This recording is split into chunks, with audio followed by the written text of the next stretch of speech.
টঙ্গীর তুরাগ নদের তীরে মাগরিবের নামাজের পর আম্বয়ানের মধ্য দিয়ে শুরু হয়েছে ৫৮তম বিশ্ব ইজতেমার প্রথম পর্ব।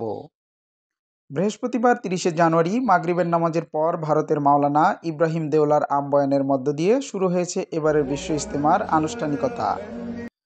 আল মিশুরার মিডিয়া সমন্বয়ক হাবিবুল্লাহ রায়হান জানান, মাগরিবের নামাজের পর ভারতের মাওলানা ইব্রাহিম দেওলার আম্বয়ানের মধ্য দিয়ে শুরু হয়েছে এবারের বিশ্ব ইজতেমা। শুক্রবার ৩১শে জানুয়ারি বাদ ফজর বয়ান করবেন পাকিস্তানের মাওলানা জিয়াউল হক। সকাল ১০টায় বিভিন্ন খিত্তায় খিত্তায় তালিমের আমল হবে। শুক্রবার ৩১শে জানুয়ারি জুমার নামাজে ইমামতি করবেন তাবলিগ জামাতের মুরব্বী মাওলানা জুবায়ের। মিডিয়া সমন্বয়ক আরও বলেন, আমাদের এবারের ইজতেমার প্রথম পর্ব ২ ভাগে অনুষ্ঠিত হতে যাচ্ছে। ইতিপূর্বে আপনারা জেনে থাকবেন ৩১শে জানুয়ারি থেকে ২রা ফেব্রুয়ারি প্রথম ধাপ এবং ৩রা ফেব্রুয়ারি থেকে ৫ই ফেব্রুয়ারি দ্বিতীয় ধাপ অনুষ্ঠিত হবে।